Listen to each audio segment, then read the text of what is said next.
Eu tenho 32 anos de carreira. Nesses 2 últimos anos, eu estou trabalhando para o Buscapé. Eu tinha uma empresa de pesquisa e eu comecei a fazer pesquisas seguidas para o pessoal do Buscapé. Eles disseram: mulher, tu é muito cara, vem para cá para poder tornar possível esse trabalho. Né?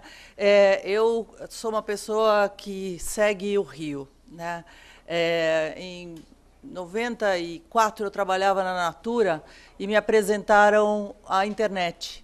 E eu caí de amores. E eu falei: adeus Natura, eu vou fazer meu mestrado em comércio eletrônico. E fui para os Estados Unidos fazer esse mestrado. Quando eu voltei, em 99, a internet que estava explodindo nos Estados Unidos estava começando aqui. Passei um longo período dentro de empresas da área de comunicação. Eu sempre fui... são 32 anos de marketing, né? Passei uma parte do meu tempo sendo agência, passei uma parte sendo cliente. E aí eu decidi que estava na hora de fazer meu doutorado e fui fazer na Universidade da Dinamarca. Quando vocês falam de games, eu fico muito feliz que game venha à tona e cause tanto momento de reflexão, porque, na verdade, eu fui fazer jogabilidade de games em celulares. Em 2000 bolinha, quando ninguém falava disso. E o game está aí para ficar, ele muda a cabeça das pessoas, e aqueles que têm filhos e que têm sobrinhos e que estão preocupados com o que vai acontecer com o jovem que joga e fica lá horas a fio, eu tenho uma coisa para dizer: só o game prepara para o mundo que virá. Porque todo mundo fala em mobilidade, mas móveis somos nós. O artefato que a gente usa vai mudar. Muito em breve, as mesas, as cadeiras, as paredes é que vão estar colocando o conteúdo na mão de vocês. Então, hoje a gente está falando de Facebook, preparem-se para a revolução móvel. Né? O meu trabalho no Buscapé, e a razão de eu estar trazendo Buscapé aqui, é que eu sou inteligência de mercado, diretora de inteligência de mercado e experiência do usuário. Eu cuido desde da peça de comunicação até a logística de entrega, como é que ela é feita, o que é que ela causa nas pessoas que estão fazendo compras via comércio eletrônico. E eu ajusto a expectativa, ajusto o resultado à expectativa para que as pessoas tenham experiências melhores. Dentro do site, dentro dos aplicativos, a gente também é a área de inovação, que cria os novos aplicativos que estão aí no mercado. Então, vamos falar um pouco desse mercado. Por que a gente tem tanto interesse em conhecer mídias digitais? No Brasil, só em internet, a gente tem 93 milhões, e esse número varia dependendo da fonte, né, e do momento que você faz, porque se demorar um mês, o número já é outro. Esse número de pessoas na internet já é maior do que a população de muitos países. Eu fiz o doutorado na Dinamarca, estava do lado da Finlândia, fui lá apresentar o meu trabalho para o pessoal da Nokia, e eu descobri que a Finlândia tem 5 milhões e 100 mil pessoas como habitantes desde 1959. O que quer dizer que, quando morre alguém, repõe o estoque. É isso. Né? Nunca mudou o tamanho da população, não cresce. Né? Há muito tempo estática. E aqui a gente tem uma população crescente, um mercado crescente, onde todos nós podemos atuar. Mas também é um mercado mutante. Detalhe, eu coloquei aqui só a internet, mas eu não estou falando de número de linhas ligadas no celular. Alguém lembra o número de habitantes que nós temos no país? 100 e... O número ajustado recentemente pelo IBGE é de 187 milhões. Tem 230 milhões de linhas ativas de celular, o que significa que, nesta sala, alguém está com 2 celulares. Quem é? Sabia. São vocês que colocam esse negócio da estatística para outro lugar. Tinha certeza. Não tem essa história de eu tenho só um celular. Sai como bandido no Velho Oeste. 2 no coldre, né? Assim, pum. Não sei para quê. É para ficar duplamente maluco. Isso significa que os meios digitais já fazem parte da vida desse consumidor. Eu estava assistindo essas palestras que me antecederam, e fica claro que todos nós estamos muito cientes de que faz parte. pelo menos das nossas vidas. Eu tive a honra de fazer o trabalho durante 10 anos para o pessoal da Nokia, vendo as tendências de consumo. E antes de eu ir para o Buscapé, a gente entregou um trabalho que foi capa de exame, que é aquele classe C que cai na rede. Então, durante 10 anos, a gente acompanhou, inclusive, a mudança de comportamento das famílias dentro de casa, indo no caminho para o trabalho e tudo mais, e como isso ia mudar a maneira de aprender o mundo, de consumir produtos e tudo mais. E isso deixou evidente de que a revolução nasce, pelo menos para esse público, no mobile. Todo mundo sempre falava de LANs e tudo mais. Hoje, 44% da população jovem dentro das favelas se favorece do fato do laptop já estar dentro da casa delas. Incrível, né? Porque a gente está falando de laptop, não estou falando nem de PC antigo. Todo mundo pensa que o sujeito vai para o cybercafé, vai nada. Ele tem o computador dentro de casa, ele está tendo acesso às torres, né, que já são obsoletas, mas também tem acesso aos laptops. Então, dentro de casa, muito mais do que em LAN. Isso traz uma mudança do jeito que a gente consome. Nenhum de nós está mais na frente da TV, assistindo TV e prestando atenção. O Marcos mencionou a história dele chegar em casa e ligar a TV, porque ele mora sozinho. Eu moro sozinha também, e uma das coisas que eu faço é ligar a TV, e eu tenho certeza que o anunciante não sabe que ele está jogando... eu meço... o valor dos 30 segundos em vectras. Ele está jogando 2 vectras pela janela a cada 30 segundos, que eu não presto atenção. Por quê? Porque eu estou em outro lugar da casa, eu estou com o meu laptop ligado, porque eu não desconecto nunca, e eu estou olhando o celular. Se eu deixar o laptop ou o meu iPad em algum lugar da casa, eu vou estar com o celular junto. Alguém aqui desliga o celular durante a noite ainda? Vocês são a exceção, tá? 97% das pessoas deixam ligado a noite inteira, não sei por quê, né? Entre outras coisas, porque com certeza o celular de vocês é o despertador, não é? Lá dentro está a agenda, estão as senhas, estão um monte de coisa, até as fotos da família do final de semana, as fotos de 3 anos atrás que vocês nunca fizeram upload no Facebook, e por aí vai, né, gente? A vida de vocês, ali está muito mais da história de vocês do que em qualquer outro lugar.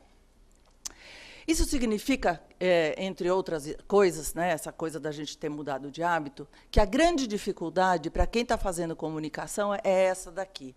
Como é que eu vou orquestrar? Aonde eu vou estar presente? Não existe um lugar aonde vocês possam estar. Vocês têm que estar em todos, dependendo do público com o qual vocês estão falando. Dependendo da faixa etária com as quais vocês estão falando, a classe social com a qual vocês estão falando. Se vocês querem saber, a classe social mais conectada por mobile é a classe C. No pós-pago. Desculpa, no pré-pago, tá certo? Em aparelhos que não são tão cheios de atributos como os smartphones. Mas ele está muito mais conectado. E hoje tem pacotes onde ele tem acesso a, pelo menos, o site mobile. Não necessariamente para baixar aplicativo e tudo mais. Então, muito cuidado ao dizer, não, eu tenho que estar no Facebook, eu tenho que estar aqui ou estar ali.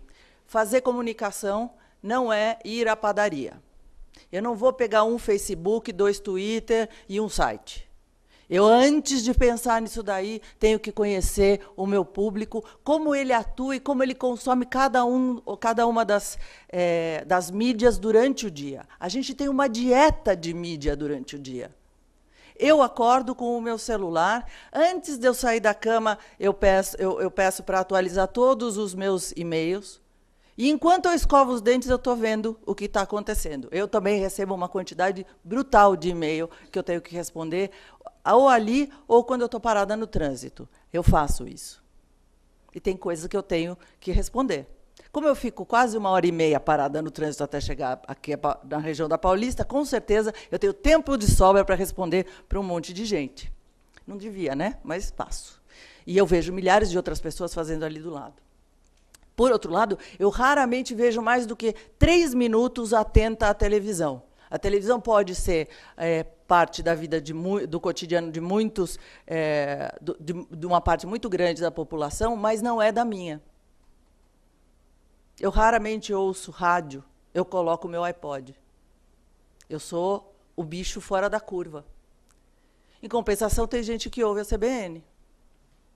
Então, muito cuidado ao escolherem ou fazerem ao uso de qualquer uma dessas mídias, ou acharem que qualquer uma delas vai resolver o problema de comunicação de vocês, porque o que resolve o problema de comunicação é saber como o seu público consome a comunicação e os produtos de vocês.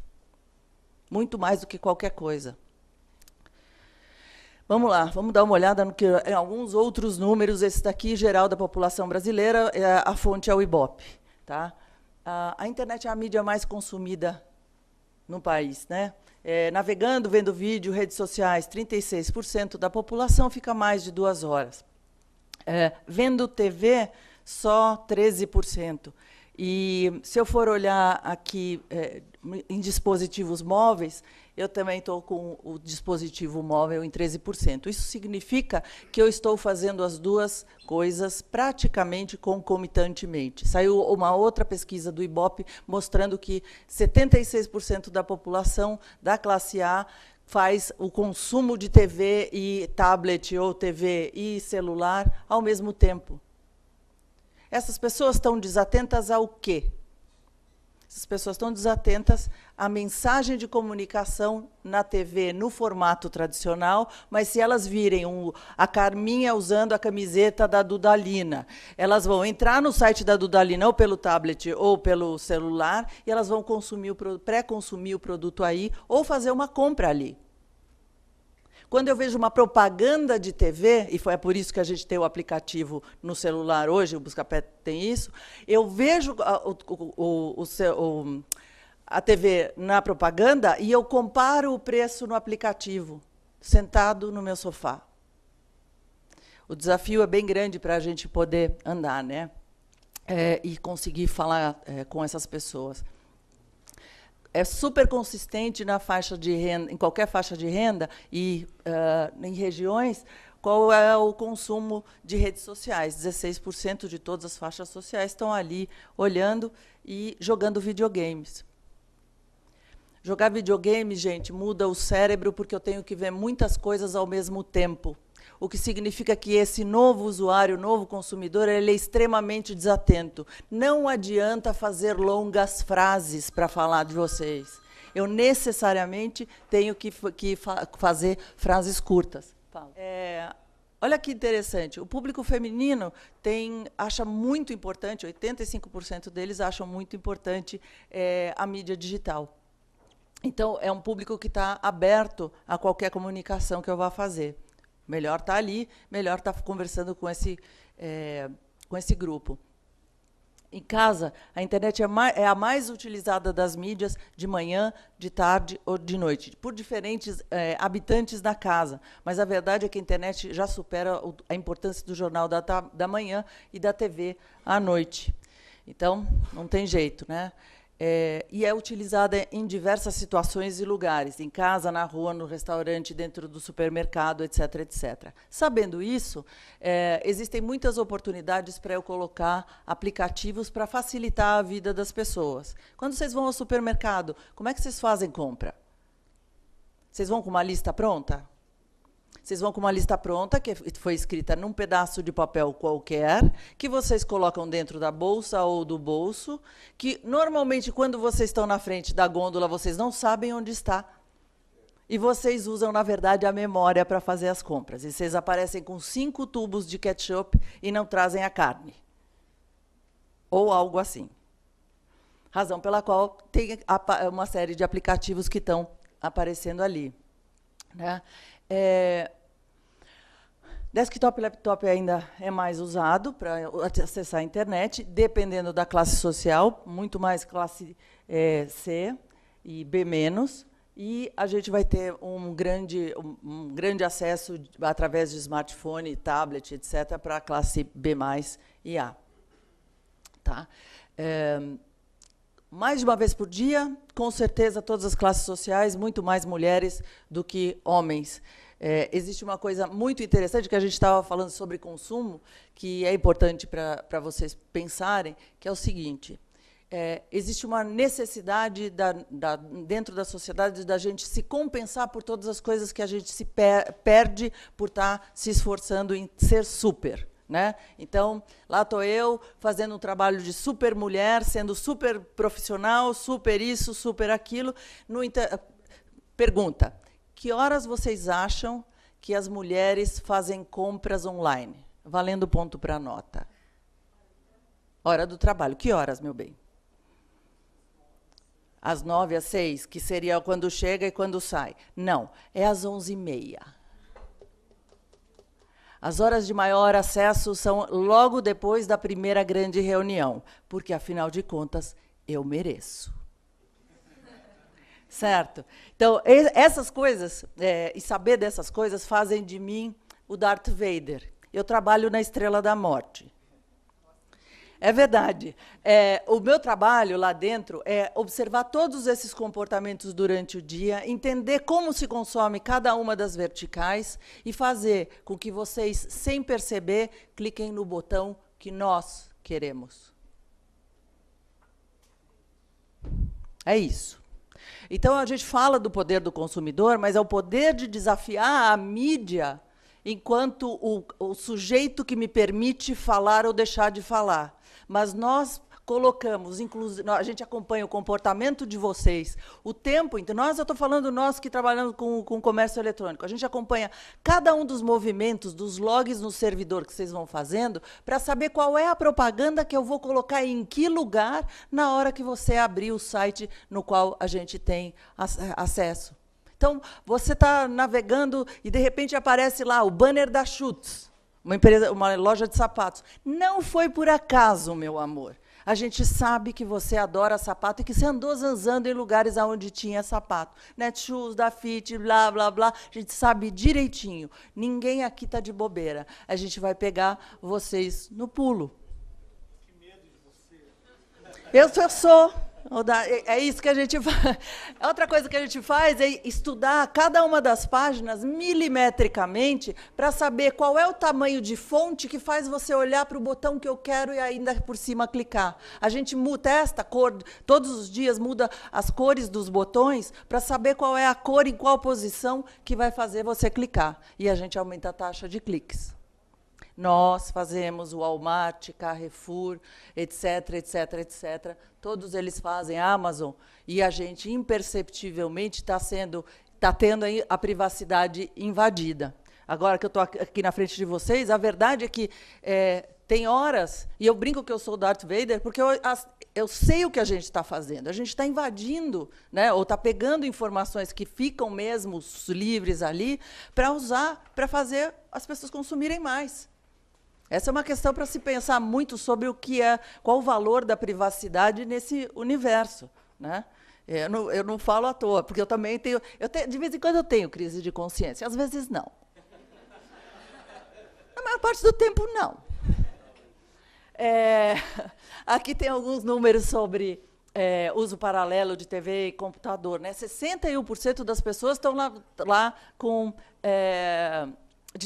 estão na TV e no computador ao mesmo tempo e dizem estar prestando atenção nas duas coisas.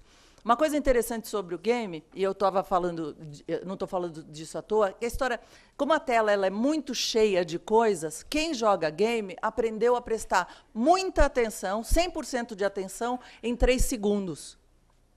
E passar de uma coisa para outra, muito rapidamente. Isso significa que qualquer mensagem que vocês forem passar, em qualquer mídia, tem que ser absolutamente direta. Cuidado com os longos textos. A gente faz uma coisa chamada eye tracking. A gente coloca um computador que coloca raio infravermelho no olho e a gente consegue ver para onde as pessoas estão olhando. A gente grava isso. Para poder saber aonde as pessoas estão prestando atenção. Eu te falei que era o Darth Vader, né? Então, na Estrela da Morte, na Estrela da Morte hoje tem laboratório que faz isso. A gente sabe que as pessoas estão prestando muita atenção naquilo que elas vão procurar e zero atenção naquilo que eu estou fazendo de propaganda. O que faz a gente redesenhar completamente a maneira de fazer propaganda dentro do site. Vocês vão ver grandes remodelações, inclusive, no nosso, em função disso. Depois a gente vai ver o resultado. Né? Mas isso a gente faz porque a gente sabe também que as pessoas têm uma coisa chamada desatenção seletiva. Eu sei o que eu não quero ver e eu vou ver só aquilo que eu fui procurar. Né? De uma maneira geral, aí continuando sobre consumo, e isso é importante para vocês, porque vocês estão lidando com algumas questões sobre invasão de privacidade, a questão do próprio negócio de vocês, como é que vocês vão fazer para comunicar. Os anúncios em internet têm motivado um número maior de pessoas a procurar profissionais, produtos e tudo mais. 60% diz que se sente muito mais motivado quando ele viu uma propaganda online, que não necessariamente é um banner. Cuidado. Com relação aos blogs, que o Marcos estava falando, tem um detalhe. Os blogs que estão morrendo são os blogs pouco profissionais. Os blogs profissionais só tendem a crescer, inclusive porque eles segmentam tremendamente o público. Então, você tem gente falando de comida, gente falando de receitas de doce. Então, é quase que um corte cirúrgico na segmentação. E aí, eles levam para dentro deles pessoas extremamente propensas a serem impactadas por uma propaganda que pode ser apresentada num formato de banner ou em formatos mais sutis. Por exemplo, olha, você que está lendo sobre o assunto de acompanhar o olho, que se chama eye tracking, acompanhar o olho, você tem que ler tal livro. Eu coloco ali o link, quando a pessoa clicar, eu, blogueiro, já estou ganhando dinheiro. Essas coisas são coisas importantes para vocês, porque, às vezes, em lugar de colocar um site, é melhor discutir o assunto jurídico, né, colocá-lo em termos leigos. E a gente tem casos muito interessantes de grande sucesso, inclusive em áreas tão delicadas quanto as de vocês. Que aqui eu não vou ter acesso à internet. Tem uma fanpage da doutora Ana Escobar no Facebook, que ela é médica, ela não pode clinicar, ela não pode falar de doença, ela não pode falar de nada, mas ela pode falar sobre saúde, sobre hábitos de saúde. E a fanpage dela tem milhões de pessoas, mais de 15 milhões de usuários únicos, e acessada por milhões de pessoas. Cada um dos posts semanais dela, milhões de pessoas estão lá, e ela está discutindo assuntos que fazem parte do cotidiano das pessoas, e as pessoas não sabem aonde procurar respostas. Então, talvez seja uma excelente estratégia falar de uma maneira, não do assunto jurídico em si, mas de uma maneira leiga sobre coisas que as pessoas querem saber. Que horas funciona o fórum? Que documento eu tenho que levar? Por que eu tenho que fazer tal coisa? Por que eu não posso falar mal de uma pessoa no Facebook ou postar uma foto que denigre a imagem? A pessoa não sabe de nada. Por que eu não posso colocar uma foto minha fazendo biquinho? Né? As pessoas não sabem o quanto elas estão expostas. O que significa um cookie? O que significa uma tag? Coisas desse tipo que invadem a privacidade da pessoa e ninguém sabe de nada. Tem jeitos de falar sobre isso, de mostrar a qualidade do trabalho de vocês e de, ao mesmo tempo, ajudar a população a se instruir. Somos todos uns perdidos na web, afinal de contas, né? Olha que interessante, 19% das compras feitas nas lojas dependem do comércio eletrônico, dos sites de comércio eletrônico ou dos sites dos próprios produtos, falando sobre os detalhes do produto. Então, a gente vê um crescimento direto das vendas através desses sites. E isso é uma coisa que nos importa muito, né? Falando de comércio eletrônico, né, que é um ponto que também se discute bastante, porque tem algumas leis e algumas situações que vêm sendo discutidas nas sociedades para dizer se traz jurisprudência é o nome? Não sei. Né, de dentro do mundo off para dentro do online, para fazer com que as coisas se assemelhem. Né? A evolução do faturamento. Nós começamos com um faturamento de 8 milhões e pouco em 2008, a gente está com, desculpa, em bilhões, 8 bilhões e pouco em 2008, nós estamos em 2012 com 22 bilhões e meio de faturamento. Não é nada perto do que é o varejo tradicional, mas ele indica um crescimento e uma tendência das pessoas escolherem terem mais meios convenientes de fazerem compras. Né? Tem dias que você quer ir comprar uma flor, tem dias que você diz assim, vou entrar no Flores Online e vou mandar um buquê. Não consigo ir a lugar nenhum, eu vou pegar e só passar um cartão de crédito, eu vou resolver o meu problema. Principalmente aquele dia que você pisou na bola. Né? Aquele momento que você quase esqueceu um aniversário. É bom ser rápido. Né? Enfim. Uma das coisas interessantes que o pessoal do IBIT faz é ver o índice de satisfação. Olha só que interessante. Ao longo de 2012, o índice de satisfação com o comércio eletrônico brasileiro atingiu 86%. Significa que a gente está entregando na hora, está atendendo o pedido, na hora da reclamação, está ouvindo e está praticando um frete mais justo. Certo? O número de consumidores na web tem aumentado, né, para comércio eletrônico. A gente saiu de um patamar, em 2008, de 13 milhões para um patamar de 42 milhões. Agora, o mais interessante, e, de novo, é o quanto está aumentando no mobile. A gente está passando de 0% em janeiro de 2010 para 2,5% de crescimento em 2013, janeiro de 2013. Não é nada, mas nós estamos falando de milhões de pessoas. Se eu pegar a população toda, eu estou falando aqui de mais de 10 milhões de pessoas, o que me aproxima significativamente do número de comércio eletrônico na web. Né? Bom, previsão de comércio eletrônico para o futuro é, de novo, em bilhões, 28 bilhões, e o aumento de consumidores para 50 milhões. Digital é realidade. É uma audiência relevante, ela valoriza, ela é valorizada como mídia, como publicidade, e ela gera negócios e decisões informadas. Antes de mais nada, esse é o ponto. Para vocês que estão indo para esses meios digitais para colocarem os seus próprios negócios, lembrando aqui do André, a questão é, qualquer decisão que eu for tomar hoje sobre qualquer prestador de serviço, sobre qualquer produto que eu for comprar, eu vou antes na internet para me informar sobre quem é essa pessoa. Recentemente, eu fui para uma reunião e a pessoa não me conhecia pessoalmente. Quando eu cheguei lá, a pessoa recitou o meu currículo. Me cumprimentou e falou, você que é isso, aquilo, outro. Eu falei, caramba, mas eu nem entreguei meu cartão. Ah, eu já fui na web e eu vi tudo. Né?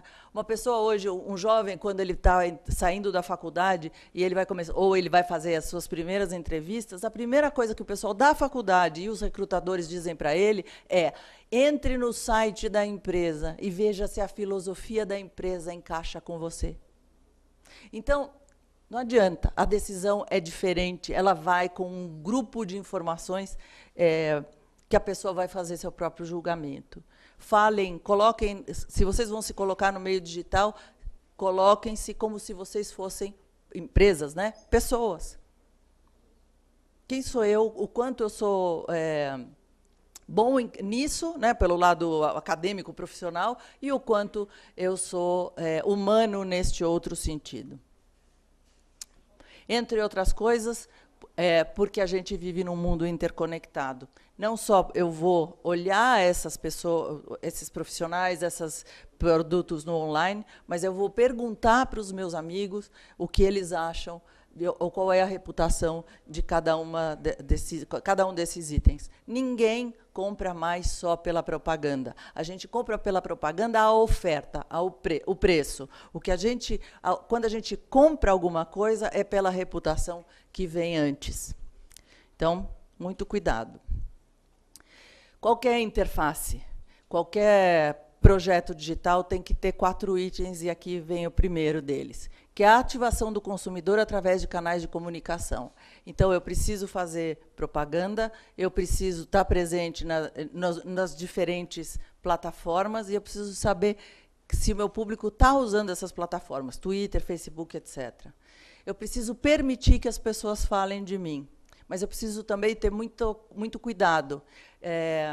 Eu faço uma coisa no meu Facebook, por exemplo, que eu não sei se vocês fazem. Eu não permito que ninguém me marque ou coloque qualquer foto minha em qualquer situação sem passar pelo meu crivo. Eu sou professora, mas eu tenho uma vida fora da academia. Eu sou profissional, né? Mas eu sou gente.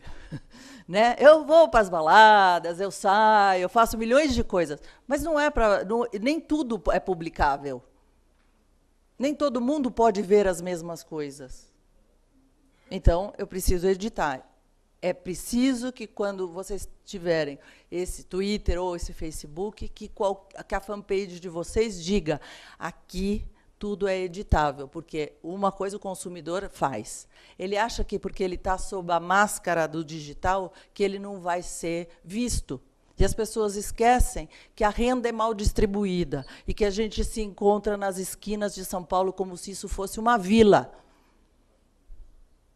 Não dá para fazer besteira, não dá para sair descabelado. Não dá para sair sem maquiagem, amor. Não dá.